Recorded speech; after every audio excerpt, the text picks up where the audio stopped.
야담 능소화를 찾아주셔서 감사합니다. 구독, 좋아요, 알림 설정 꼭 눌러주세요. 옛날 한양 대사원 박명원에게는 공부벌레이자 병약한 아들이 하나 있었습니다. 아들 박영석은 타고난 수재였으나 몸이 허약해 바깥 출입을 잘하지 않았지요. 전국에 내노라 하는 의원을 모두 불러 치료를 해봤지만 아들의 건강은 좋아지질 않았습니다. 그날도 아들 박영석은 기침을 끝내고 창백한 얼굴로 통증을 느끼는 가슴을 더듬었습니다. 대사원 박명원은 아들의 그런 모습을 보며 깊은 한숨을 내쉬었지요. 이번에는 남쪽으로 가서 요양을 해보는 것이 어떠하겠느냐? 좋은 터에서 좋은 기운을 받으면 내 몸이 좋아지지 않겠느냐? 아버님, 그곳에서도 학문을 게을리할 수 없으니 의서도 가져가 공부하겠나이다. 책만 들여다보니 얼굴이 종이처럼 하얘진 것이 아니겠느냐? 제발 몸을 먼저 추스를 거라. 일주일 후 박영석은 시종 김삼복과 함께 남부 지방의 작은 마을에 도착했습니다. 그곳의 집은 소박했으나 주변의 풍경은 한 폭의 그림 같았지요. 도련님, 이곳 공기가 한양보다 훨씬 막사옵니다. 숨 한번 크게 들이마셔 보시지요. 박영석이 김삼복의 말에 따라 깊게 숨을 들이마시다 갑자기 기침을 쏟아냈습니다. 그 바람에 들고 있던 의서 중 하나가 무릉덩이에 빠졌지요. 시종 김삼복은 황급히 책을 건져 올렸습니다. 이런, 하필 약초에 관한 책이 젖었구나. 이제 어떻게 약초를 구별하지? 걱정 마십시오. 책이 없어도 약초는 산에 가면 다 있사옵니다. 제가 마을 사람들에게 물어 도련님께 알려드리겠나이다. 그래 뭐, 책으로만 배우는 것보다 직접 보는 것이 나을 수도 있겠지. 그날 밤 박영석은 산에서 따온 약초를 다려 마셨는데 갑자기 배를 움켜쥐고 화장실로 달려갔습니다. 시종 김삼복이 당황하여 문 밖에서 걱정스레 물었지요. 도련님 괜찮으십니까? 무슨 일이 있사옵니까? 삼보가 내가 산에서 따온 약초 때문에 설사를 일으킨 모양이다. 아이고 배야. 시종 김삼복은 웃음을 참지 못하고 입을 가렸지요. 책만 보던 도련님이 실전에서는 이렇게 실수한다는 것이 우스웠던 것이었습니다. 도련님은 책으로만 배우시니 산에 가서 똑같이 생긴 약초와 독초를 구별 못하시는 것이지요. 내일부터는 제가 마을 노인에게 배워 진짜 약초를 구해오겠나이다. 다음 날 아침 일찍 박영석은 전날의 실수를 만회하기 위해 직접 약초를 찾아 나섰습니다. 아침 이슬이 맺힌 풀잎 사이로 그가 조심스레 걸음을 옮겼지요. 시종 김삼복은 마을 노인에게 약초에 대해 배우러 간 터라 박영석은 혼자서 개울가를 지나고 있었지요. 이것이 열을 내리는 약초인가? 아니면 설사를 멈추는 약초인가? 책에서 보던 것과 실물은 참으로 다르구나. 그런데 그때 개울 건너편에서 빨래하는 소리가 들렸지요. 박영석이 고개를 들어보니 마을 처녀 김연희가 물가에 앉아 빨래를 하고 있었습니다. 햇볕에 그을린 건강한 피부와 맑은 눈동자를 가진 김연희는 소박한 농가 의복을 입고 있었지요. 박영석은 그녀의 모습에 넋을 잃고 바라보다가 발을 헛디뎌 개울로 미끄러졌습니다. 첨벙하는 소리에 처녀 김연희가 놀라 고개를 돌렸지요. 이런, 도련님은 물고기도 아닌데 물에는 왜 들어가셨어요? 아니 이게 다 약초를 찾느라 그만. 마을 처녀 김연희는 웃음을 참지 못하고 재빨리 다가와 박영석의 손을 잡아 끌어올렸지요. 그녀의 손이 닿자 박영석의 심장이 빠르게 뛰기 시작했습니다. 박영석의 심장이 마을 처녀 김연희한테 격한 반응을 하고 있었지요. 젖은 옷이 몸에 달라붙어 불편했지만 그보다 더 당혹스러운 것은 얼굴이 빨개지는 것이었습니다. 도련님 옷이 다 젖었네요. 저기 햇볕 좋은 곳에서 말리시는 게 좋겠어요. 저를 따라오세요. 그럴 필요는 없어. 나 혼자 충분히 말릴 수 있어. 말을 마치기도 전에 연희는 이미 박영석의 겉옷을 벗기고 있었지요. 그녀의 손길이 스칠 때마다 박영석의 가슴이 뛰었습니다. 연희는 아무렇지도 않게 그의 옷을 바위 위에 펼쳐놓았지요. 도련님은 약초를 찾고 계셨군요. 제가 이 근처 약초에 대해 잘 아는데 어떤 약초가 필요하신가요? 열을 내리는 약초를 찾고 있어. 어제 실수로 설사하는 약초를 먹는 바람에. 아하, 그래서 얼굴이 빨개지셨나요? 제가 좋은 약초를 드릴 테니 저를 따라오세요. 연희는 박영석을 데리고 개울가 근처 작은 숲으로 들어갔지요. 연희는 능숙하게 약초를 찾아 캐기 시작했습니다. 박영석은 그녀의 약초에 대한 전문적인 지식에 감탄했지요. 어떻게 이렇게 약초에 대해 잘 아시오? 우리 할아버지가 마을의 의원이셨거든요. 어릴 때부터 약초에 대해서 배웠어요. 그때 멀리서 마을 안악들의 목소리가 들려왔습니다. 연희는 놀란 표정으로 박영석을 바라보았지요. 이런 마을 사람들이 오고 있어요. 도련님과 제가 단둘이 있는 걸 보면 좋지 않은 소문이 날 거예요. 빨리 이쪽으로 오세요. 연희는 재빨리 박영석의 손을 잡고 숲을 속으로 끌어당겼습니다. 두 사람이 가까워지자 박영석의 심장은 더욱 빠르게 뛰었지요. 비록 연희는 농부의 딸이었지만 묘한 매력이 있었습니다. 그녀의 밝고 거침없는 행동은 낯설었지만 왠지 아주 오래전부터 알았던 사람처럼 편한 느낌이었지요. 잠시 후 안악들의 목소리가 멀어지자 두 사람은 숲을 나왔습니다. 연희한테서 약초를 받아 돌아오면서 박영석은 뭔가 가슴이 들뜬 기분이었지요. 집으로 돌아온 박영석은 그녀 모습이 자꾸만 떠올랐습니다. 그는 마당 한켠에 앉아 약초를 정리하면서 그녀 생각에 잠겼지요. 그때 시종 김삼복이 물동이를 들고 마당으로 들어오며 주인의 표정을 살펴보았습니다. 도련님 얼굴이 붉으십니다. 열이 나시는 것이 아니옵니까? 아니다. 그저 햇볕을 많이 쬐어서 그런 것이니 걱정 말거라. 그날 오후 마을에 사는 농부 최노인이 마당으로 들어왔습니다. 그는 아버지의 부탁으로 박영석을 돌봐주던 마을의 어른이었지요. 도련님, 오늘 약초는 잘 찾으셨습니까? 네, 연희 처녀가 도와주었소. 그녀는 약초에 대해 놀라울 정도로 해박했어. 그 말에 최노인의 표정이 순간 굳더니 이내 미소 지으며 말했습니다. 봄날의 꽃은 아름답지만 가을 열매를 맺으려면 같은 밭에 심어야 하는 법이지요. 양반과 농가의 딸은 서로 다른 땅에 뿌리 내린 나무와 같사옵니다. 박영석은 최노인의 의미심장한 말에 잠시 생각에 잠겼습니다. 양반과 농부의 딸은 만나면 안 된다는 의미였지요. 그런데 그의 마음속에는 연희의 모습이 계속해서 맴돌았지요. 그렇다면 내가 농부가 되면 되지 않겠소? 박영석의 말에 시종 김삼복과 최노인은 놀란 표정을 지었습니다. 도련님 농담이시지요? 대사원 나리의 아들이 어찌 농부가 될 수 있겠습니까? 박영석의 말은 농담 같으면서도 농담 같지 않은 표정이었지요. 늦은 저녁 해가 서쪽으로 기울며 마당에 긴 그림자를 드리웠습니다. 박영석은 자신의 손을 내려다보았지요. 부드럽고 연약해 보이는 자신의 손과 농사일로 거칠어진 연희의 손이 대비되어 떠올랐습니다. 아주 오랜 친구처럼 편안한 느낌을 주는 연희의 손이 왠지 안쓰럽기도 하였지요. 그런데 그렇게 사색에 잠겨있는 도련님을 보고 걱정이 된 시종 김삼복이 다가와 말했습니다.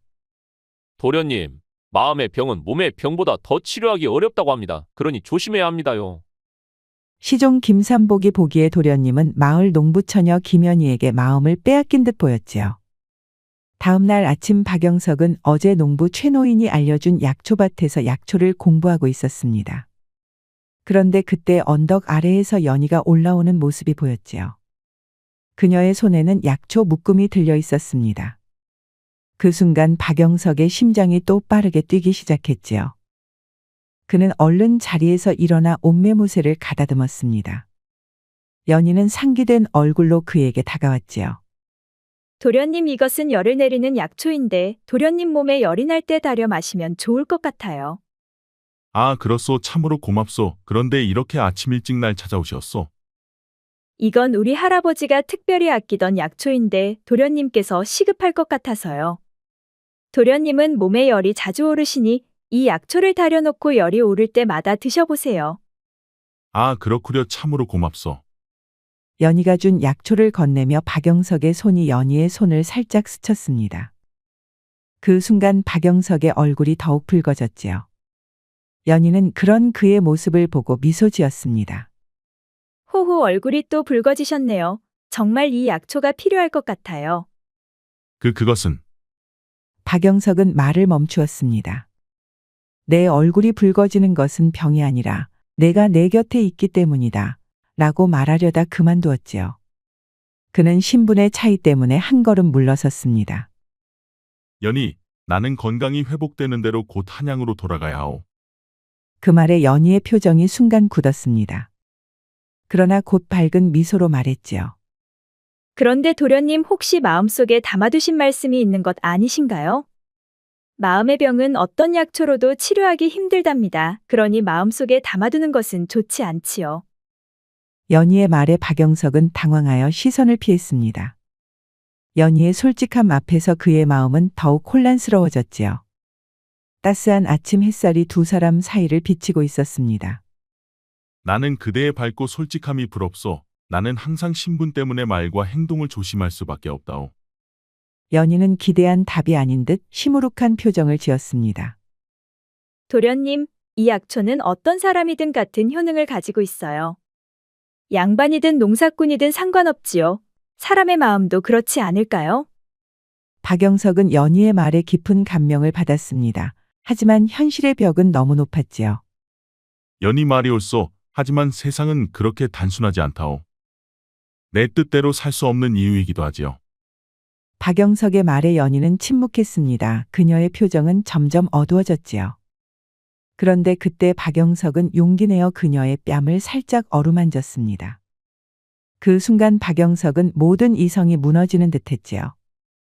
나는 너를 그러나 박영석은 끝내 속에 있는 말을 꺼내지 못했지요. 연희는 쓸쓸한 표정으로 몸을 돌렸습니다. 그리고 언덕을 내려갔지요. 박영석은 그녀의 뒷모습을 아쉬운 마음으로 바라보았습니다.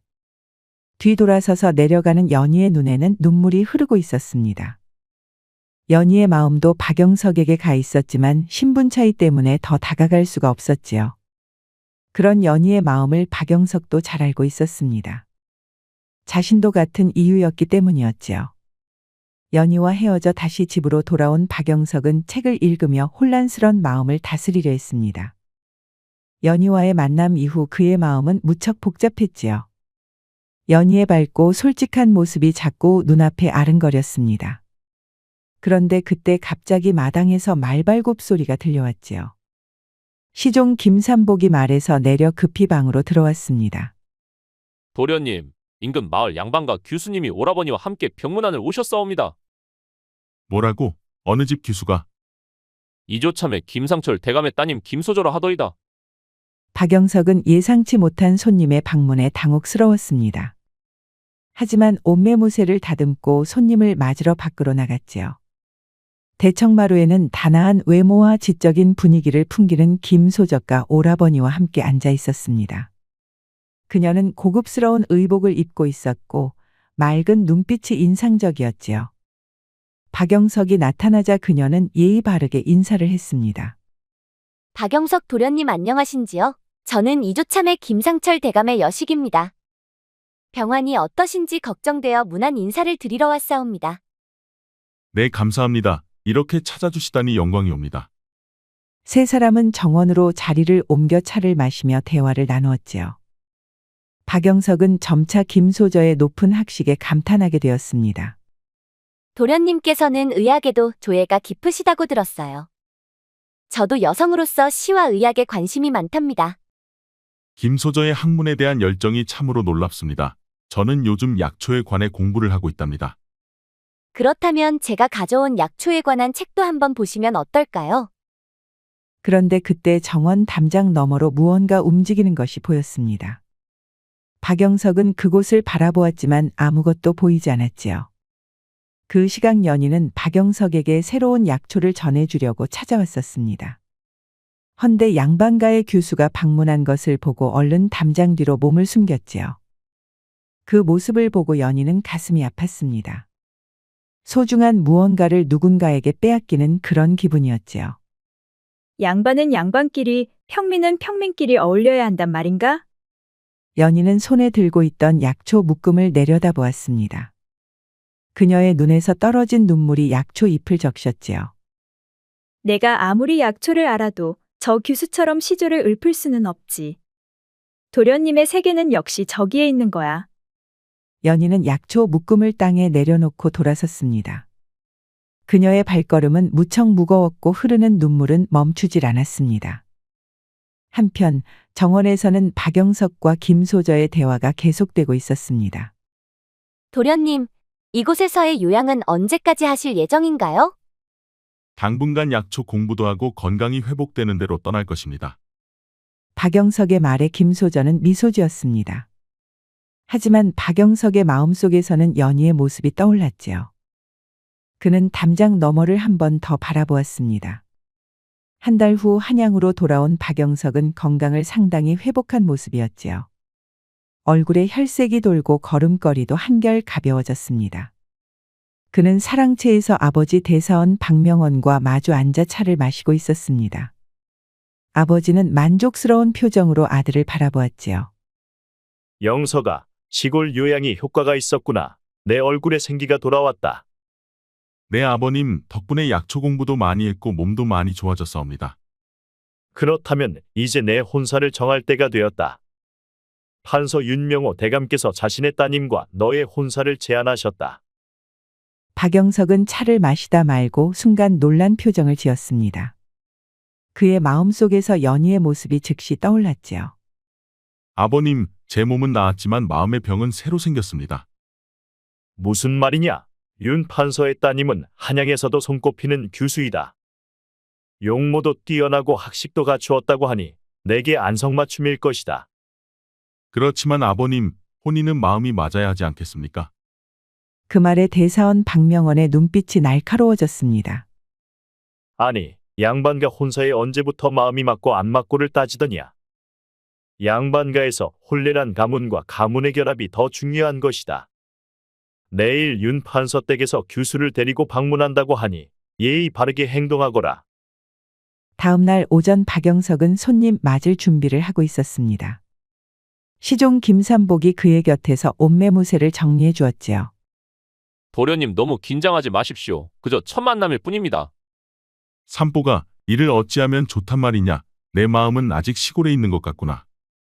도련님 그 마음은 이제 접으셔야 합니다. 양반과 자제와 농가 처녀는 절대 이루어질 수 없습니다. 그런데 그때 대문에서 손님이 도착했다는 소리가 들렸지요. 박영석은 깊은 숨을 들이마시고 자세를 바로 했습니다. 곧 판서 윤명호와 그의 딸 규수 윤민주가 안으로 들어왔지요. 판서 윤명호 옆에 서 있는 딸 윤민주는 고운 피부와 우아한 자태를 지닌 아름다운 규수였지요.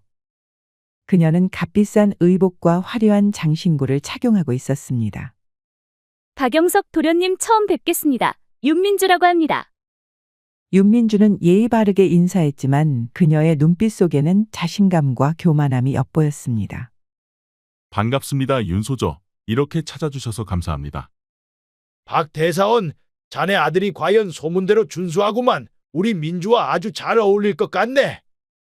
과찬이십니다. 윤 판서님 따님의 아름다움과 교양에 비하면 저희 아들은 부족함이 많습니다. 대화가 오가는 동안 윤민주는 계속해서 박영석을 관찰하고 있었습니다. 그녀는 박영석의 학문과 시를 짓는 실력을 시험하고 싶었지요. 박도령님, 시 한 수 읊어주시겠어요? 도련님의 실력이 궁금합니다. 그 말에 박영석은 잠시 생각에 잠겼습니다. 그의 마음속에는 순간 연희의 모습이 떠올랐지요. 그리고 그는 조용히 시를 읊기 시작했습니다. 봄바람에 흩날리는 꽃잎처럼 내 마음도 봄바람에 흩날리네. 구름처럼 떠도는 나그네는 산 너머 그리운 님을 향해 찾아가리. 박영석의 시에 윤민주의 표정이 미묘하게 변했습니다. 그녀는 박영석의 시에 담긴 의미를 짐작한 듯했지요. 그 일이 있고 며칠 후 박영석은 윤판서 집으로 초대받았습니다. 그는 내실에 앉아 불안한 마음으로 주변을 살폈지요. 방 안은 값비싼 가구와 장식품으로 가득했습니다. 그때 시종 김삼복이 작은 목소리로 속삭였지요. 도련님, 이 집 기둥 하나가 우리 집 한 채 값이 될 것 같사옵니다. 시 조용히 하거라. 실례가 될라. 그때 문이 열리며 규수 윤민주가 들어왔습니다. 그녀는 더욱 화려한 옷차림으로 박영석 앞에 앉았지요. 그녀의 손에는 두루마리가 들려 있었습니다. 박도령, 오늘은 제가 그린 그림을 보여드리고 싶습니다. 그리고 박도령의 평가도 궁금하답니다. 윤민주는 두루마리를 펼쳤습니다.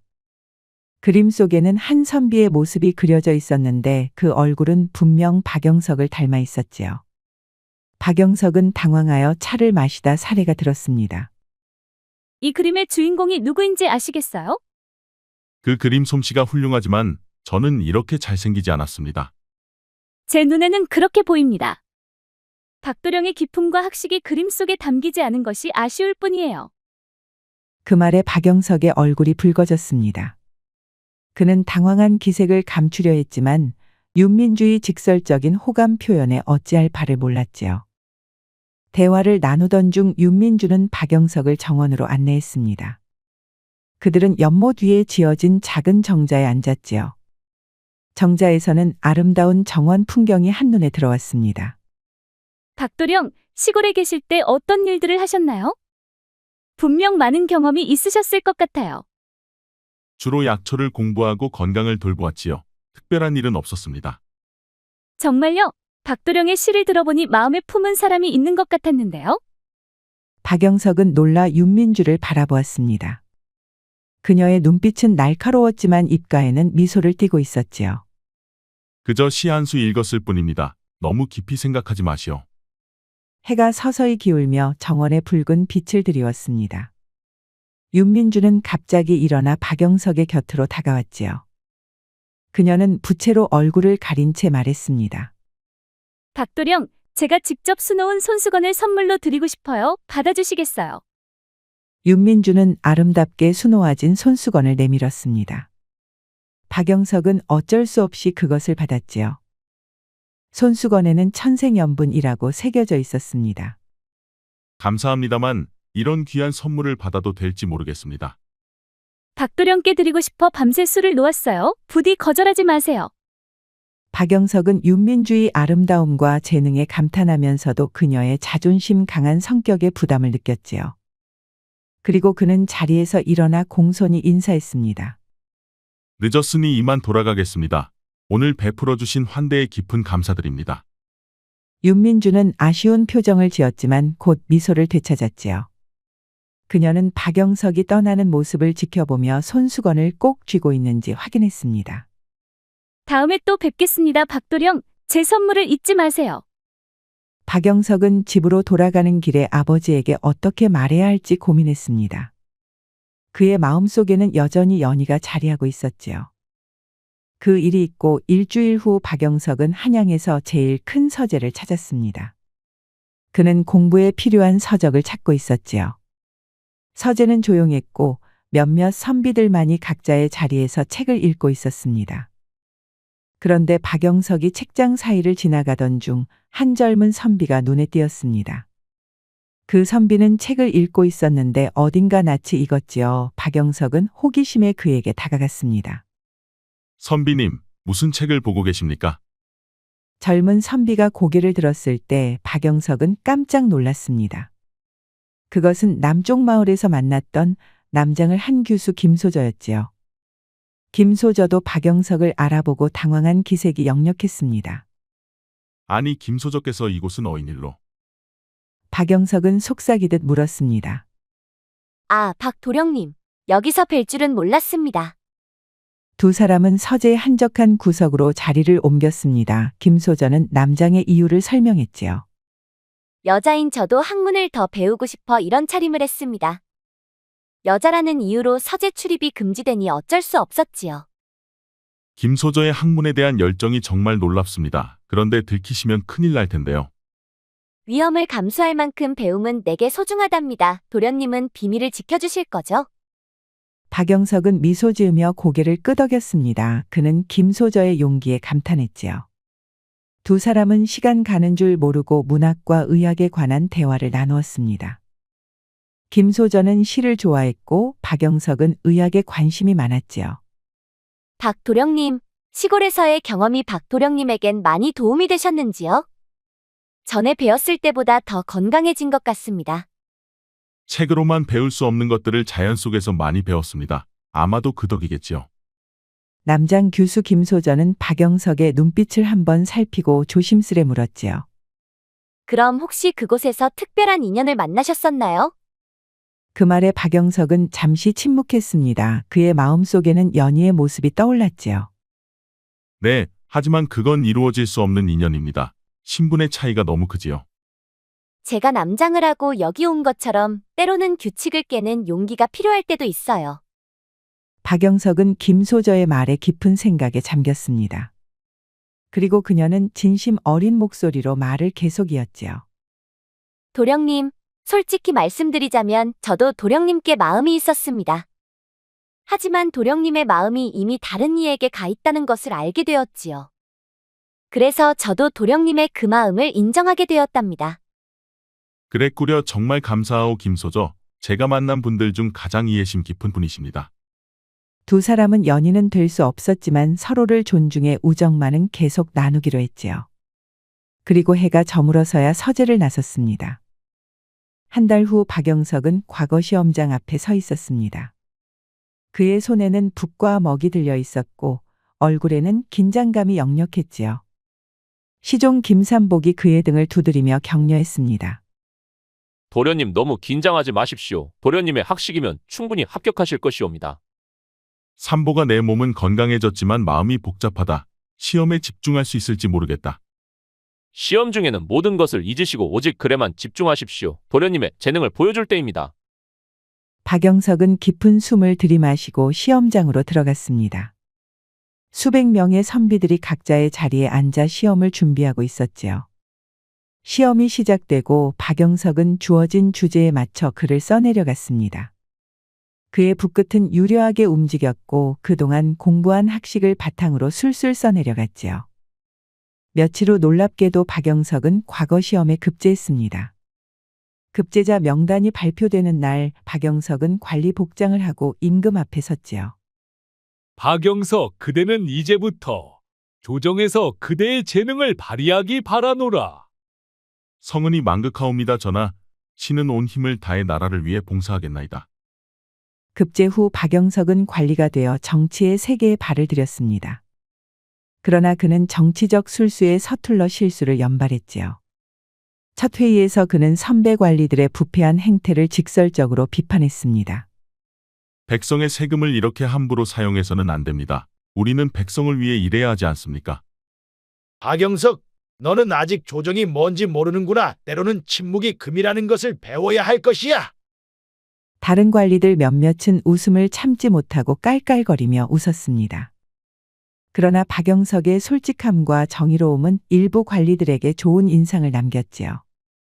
특히 임금의 총애를 받는 중신들이 그의 순수한 열정에 관심을 보였습니다. 젊은이 순수함이 아직 남아있구나. 요즘 같은 세상에 보기 드문 일이야. 박영석은 좋은 평을 받았지만 윤명호와 같은 권력가들의 견제를 받게 되었습니다. 그의 앞에는 복잡한 정치적 소용돌이가 기다리고 있었지요. 한 달 후 관리 박영석은 처음으로 궁중 연회에 참석했습니다. 화려한 장식과 고급스러운 음식 그리고 아름다운 음악이 가득한 연회장은 그에게 낯설고 부담스러운 공간이었지요. 그는 구석에 앉아 조심스레 주변을 살폈습니다. 이런 자리는 낯설고 내겐 익숙하지 않구나. 그런데 그때 아름다운 기녀 홍매화가 그에게 다가왔습니다. 그녀는 화려한 기녀 의상을 입고 있었고 매혹적인 자태가 매우 인상적이었지요. 그녀는 박영석 앞에 앉아 술을 따랐습니다. 이번에 새로 급제하신 박영석 도련님이시지요? 학식이 높기로 한양에서 소문이 자자하더이다. 학식 높은 도련님께서 미천한 제게도 시 한 수 읊어주실 수 있겠는지요? 갑작스런 기생 홍매화의 등장에 박영석은 당황하여 말을 더듬었습니다. 그는 이런 상황에 익숙하지 않았고 기녀의 적극적인 접근에 어찌할 바를 몰랐지요. 그저 내가 아는 시는 한물간 오래된 시들 뿐입니다. 겸손하시네요. 그런데 혹시 도련님은 마음에 품은 분이라도 계신가요? 그 말에 박영석의 얼굴이 붉어졌습니다. 그 순간에도 연희의 모습이 떠올랐지요. 홍매화의 직설적인 질문에 박영석이 당황하고 있는 그때 우아한 목소리가 뒤에서 들려왔습니다.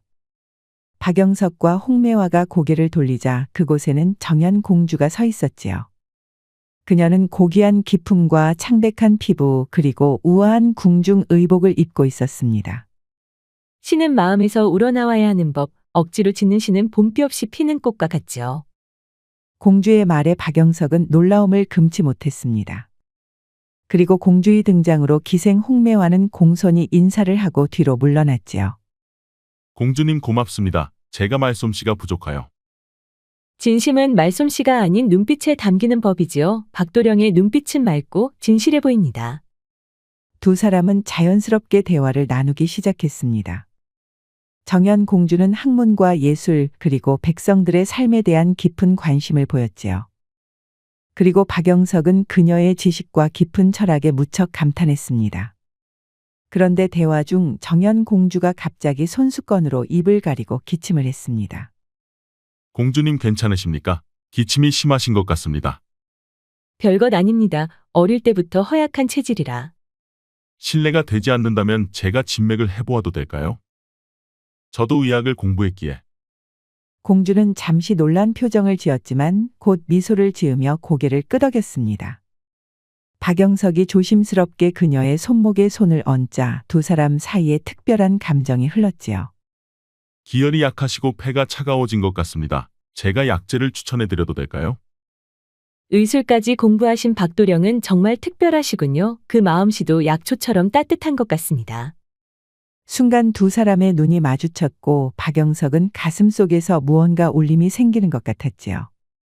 그것은 연희에게서 느꼈던 것과는 다른 몸이 허약한 공주에 대한 보호 본능 같은 것이었습니다. 박도령, 다음에 또 뵐 수 있을까요? 그렇다면 영광이겠습니다, 공주님. 그 일이 있고 다음 날 박영석은 약초를 가지고 공주를 찾아왔습니다. 그녀의 창백한 얼굴은 평소보다 더 하얗고 기운이 없어 보였지요. 공주님 건강은 좀 어떠하신지요? 창밖을 구경하던 공주는 박영석을 보며 미소를 지었습니다. 어서 오시오, 박도령. 마침 잘 오시었소. 저 창밖의 꽃나무를 한번 보세요. 겨울이 지나고 봄이 오면 다시 꽃을 피우듯 사람의 마음도 아픔 뒤에 더 아름답게 피어나는 것 같지 않나요? 네, 공주님. 그리고 그 꽃을 피우기 위해서는 따뜻한 햇살과 봄비가 필요하지요. 제가 공주님께 따뜻한 햇살이 되어줄 좋은 약재를 가져왔습니다. 그 말에 두 사람의 눈빛이 서로 마주쳤습니다. 그런데 그 순간 기녀 홍매화가 들어왔지요. 공주님 병화는 어떠신지요? 궁 밖에서도 많은 이들이 공주님의 쾌유를 빌고 있사옵니다. 고맙소, 홍매와 박도령의 정성 덕분에 많이 나아졌소. 홍매화는 박영석과 정연공주 사이를 번갈아 보았습니다. 박도령님과 공주님을 뵈니 봄날의 꽃과 나비처럼 어울리는 두 분을 보는 것 같습니다. 기녀 홍매화의 말에 관리 박영석은 당황하여 얼굴을 붉혔고 정연공주는 미소를 지었습니다. 그리고 홍매화는 가져온 인삼을 공주에게 전한 후 공손히 인사를 하고 물러났지요. 며칠 후 관리 박영석은 공주에게 두 번째 약재를 준비해 주었습니다. 공주님, 이 약재는 밤에 편안히 주무실 수 있게 도와드릴 것입니다. 밤에 잠만 잘 자도 만병이 고쳐지는 법이지요. 박도령, 내게 신경 써줘서 고맙소. 그대의 배려가 내겐 정말 위안이 되었소. 공주께 위안이 되었다니 참으로 다행입니다. 부디어서 쾌차하시어 만백성에게 기쁨을 주소서. 박영석은 공손히 인사하고 물러나려 했습니다. 그런데 그때 정연 공주가 그의 손을 살짝 잡았지요. 박도령, 한 가지 궁금한 것이 있소. 듣기론 그대가 어떤 여인을 아직도 마음속에 품고 있다고 들었는데 사실인가요? 관리 박영석은 깜짝 놀라 정연 공주를 바라보았습니다.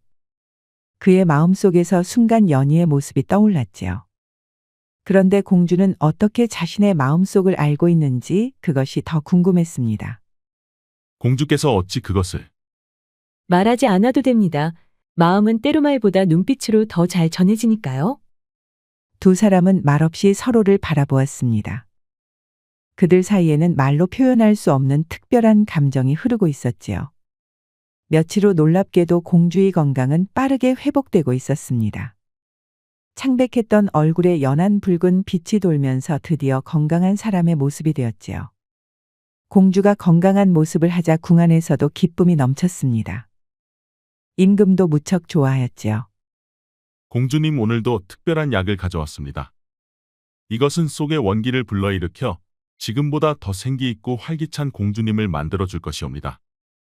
참으로 고맙습니다. 덕분에 제 건강이 무척 좋아졌어요. 그런데 내 병을 치료해왔던 의원들도 치료하지 못한 것을 박도령께서 치료해 주셨습니다. 혹시 박도령님은 무슨 특별한 비법을 가지고 계신지요? 공주의 질문에 박영석은 남쪽 마을 연희가 생각났습니다. 연희는 박영석에게 무수히 많은 약초를 알려주었었지요. 그 중에서도 연희 할아버지의 비법 특별한 약초들은 책에도 나와 있지 않은 것들이었습니다. 오로지 연희 할아버지만의 비법이었지요. 박영석은 그런 연희 할아버지의 비법으로 만든 약재로 공주님을 치료한 것이었습니다. 공주님의 병을 치료할 수 있었던 것은 연이라는 소녀의 가르침이 있었기에 가능했습니다. 한 달이 지나 완전히 회복된 정연 공주는 박영석과 함께 궁중 정원을 거닐고 있었습니다. 봄날의 따스한 햇살이 두 사람을 비추었고 연못 위로는 꽃잎이 흩날렸지요. 정연 공주의 얼굴에는 건강한 혈색이 돌아왔고 그녀의 걸음걸이도 한결 가벼워졌습니다. 박도령 덕분에 이렇게 아름다운 봄날을 내가 온전히 만끽할 수 있게 되었소. 그대는 나의 생명의 은인이자 마음의 빛이오. 공주께서 건강을 되찾으신 것만으로도 제게는 큰 기쁨입니다. 공주마마의 미소를 다시 볼 수 있어 제겐 다행이지요. 두 사람은 연못가 정자에 앉았습니다. 그들 사이에는 말로 표현하기 어려운 감정이 싹트고 있었지요. 박도령, 솔직히 말해주시오. 그대의 마음속에 나는 어떤 존재인지. 그 말에 박영석은 잠시 침묵했습니다. 그의 마음속에서는 연희의 모습이 떠올랐지만 정연공주에 대한 깊고도 특별한 감정도 부정할 수는 없었지요. 공주님을 보면 봄날 첫 꽃을 보듯 가슴이 설레고 맑은 샘물을 마시듯 마음이 정화됩니다. 그리고 공주마마를 생각하면 제 영혼이 맑아지는 것을 느끼지요.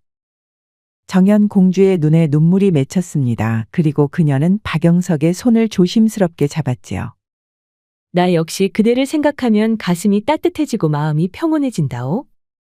서로를 바라보는 마음을 털어놓은 두 사람은 한결 더 가까워지는 느낌이었습니다.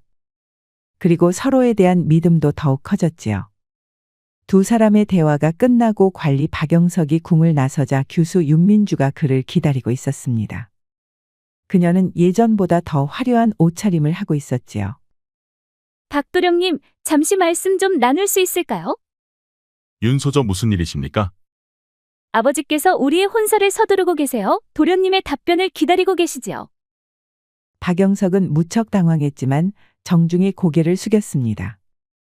그는 솔직하게 자신의 마음을 전하기로 결심했지요. 윤소저 더 늦기 전에 제 마음을 솔직히 말씀드리겠습니다.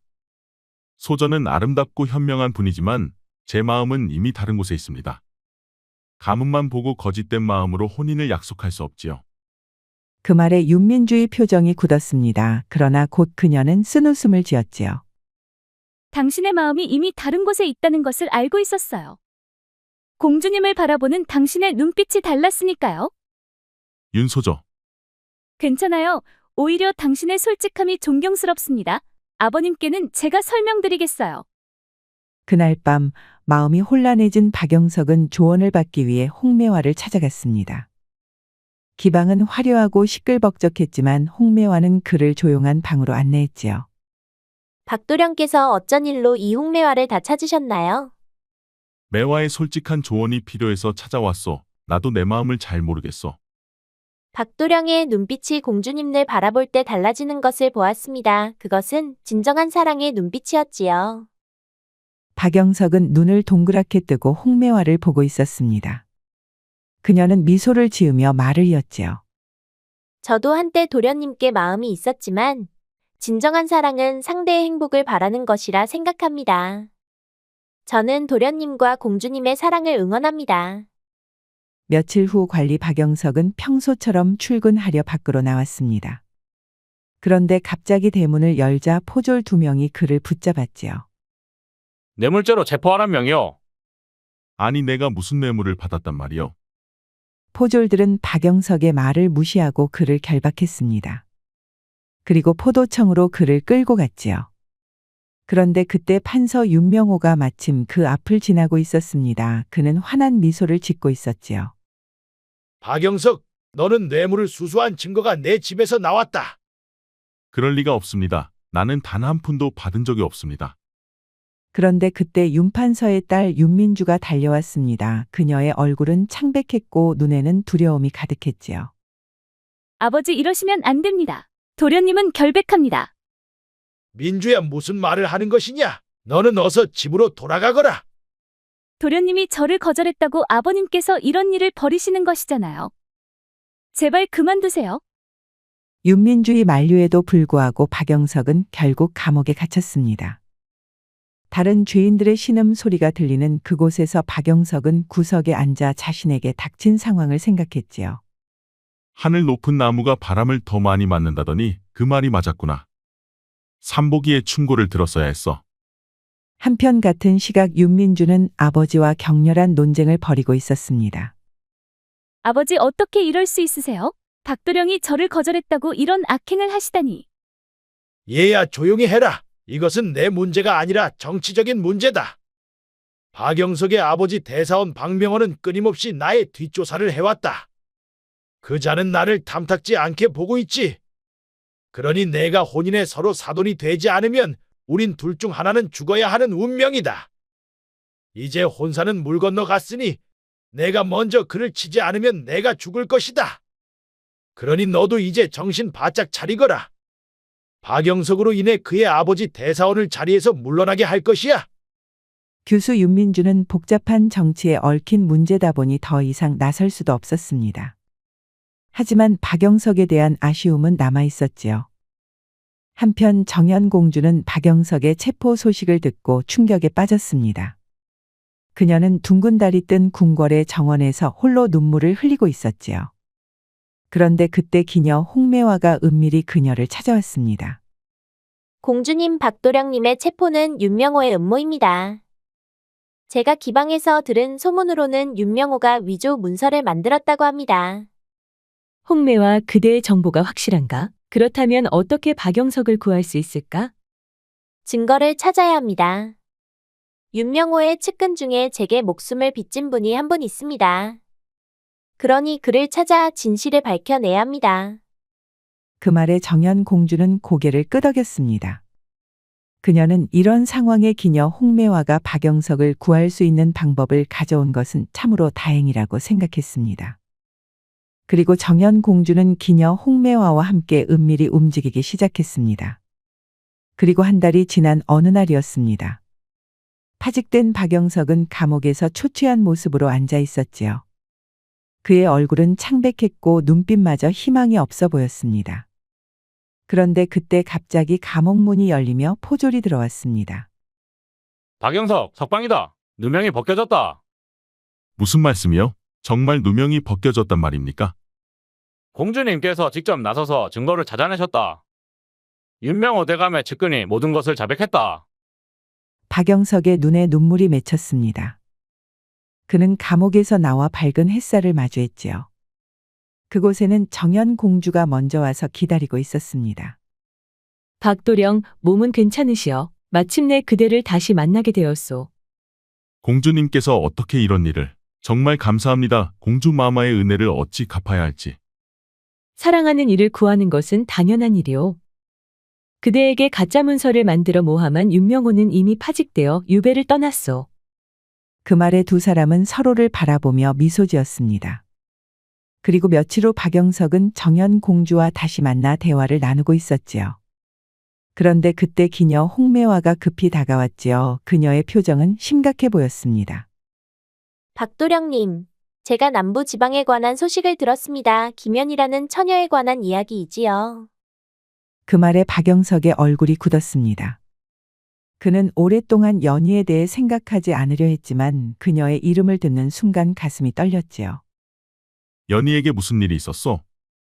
그녀의 가족이 큰 빚을 지게 되어 그녀는 여종으로 팔려갔다고 합니다.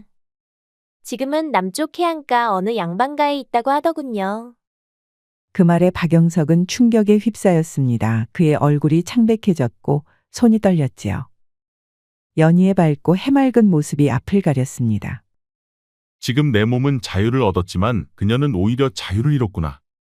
정연 공주는 그런 박영석의 반응을 주의 깊게 살폈습니다. 그런 그녀의 얼굴에는 이해와 슬픔이 동시에 존재했지요. 박도령, 그녀는 당신에게 특별한 사람인 것 같소. 네, 그녀는 제 첫사랑이었습니다. 시골에서 만난 순수한 영혼이었지요. 정연 공주는 잠시 생각에 잠겼다가 무언가 결심한 듯 말했지요. 진정한 사랑은 상대의 행복을 바라는 것이오. 그러니 그녀를 찾아 도와야 하지 않겠소? 내가 도와주리다. 박영석은 놀란 표정으로 정연주를 바라보았습니다. 그녀의 너그러움과 이해심에 깊은 감동을 받았지요. 공주님께서는 어찌 이리 넓은 마음을 가지셨습니까? 사랑은 소유가 아니라 이해와 존중이라 생각하오. 며칠 후 박영석과 정연 공주는 함께 말 타고 남쪽으로 향했습니다. 그리고 안동의 김판서 댁에 도착한 박영석과 정연 공주는 마침내 여종이 된 김연희를 찾아냈지요. 그러나 그들이 본 광경은 충격적이었지요. 한때 생기 넘치던 연희는 이제 병으로 죽음을 앞둔 상태였습니다.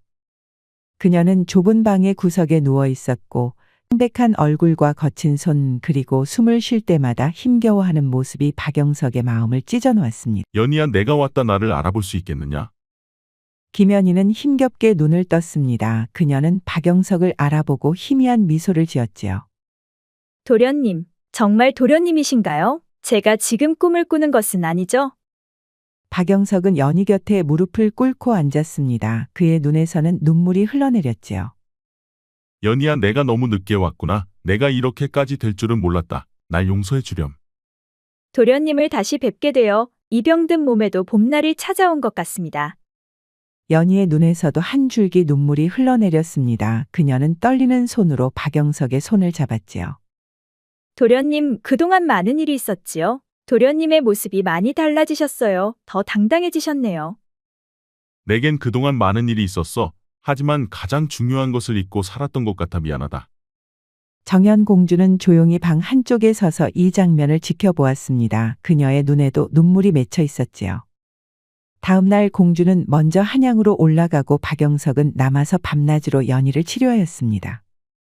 그렇게 2주가 지나니 연희의 건강이 점차 회복되고 있었지요. 연희도 그동안 박영석을 한시도 잊지 못했습니다. 사랑했었지만 현실은 연희의 꿈을 이루어질 수 없었지요. 그러다 보니 연희는 마음의 병이 커져왔던 것이었습니다.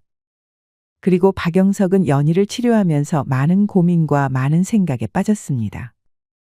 그리고 한 가지 확실한 것은 연희를 지켜줄 사람은 자신밖에 없다는 것을 알게 되었지요. 연희야, 나와 함께 한양으로 가자. 그 말에 연희는 깜짝 놀라 박영석을 바라보았습니다. 도련님은 공주님과 혼인하실 분이 아닌가요? 그런데 어찌 저를 한양으로 데려가려 하시는지요? 그랬지. 공주님은 나를 정혼자로 생각하셨고 우린 혼인할 것이라 믿어 의심치 않았단다. 그런데 이제 나도 진정한 내 마음을 알게 되었다. 내가 평생을 바쳐 사랑할 사람은 공주가 아닌 바로 너라는 것을. 박영석의 말에 연희는 눈물을 쏟았습니다. 그토록 바라던 일이 지금 눈앞에서 벌어졌기 때문이었지요. 도련님께 짐이 될까봐 그것이 두렵습니다. 박영석은 연희의 손을 꼭 잡고 고개를 저었습니다. 걱정 마, 연희야. 이제 나도 성인이 되었으니 너만큼은 내 힘으로도 얼마든지 지켜줄 수 있어. 그러니 아무 생각하지 말고 이제 우리 행복하자. 김연희는 안도의 미소를 지었습니다. 그녀는 지난 수년간 가슴 아프고 가슴 졸여왔던 시간들이 한순간에 눈 녹듯이 녹아내리는 것 같았습니다. 그리고 며칠 후 박영석은 안동의 김판서에게서 연희를 넘겨받아 한양의 집으로 데려왔습니다. 그리고 연희 곁에서 연희의 치료를 계속 이어갔지요. 그렇게 며칠이 지난 어느 날 박영석은 정연 공주를 찾아갔습니다. 오늘은 공주님께 저희 심경을 고백하고자 찾아왔습니다. 정연 공주는 잠시 침묵했습니다. 그리고 그녀의 눈에는 깊은 생각에 잠겨 있었지요.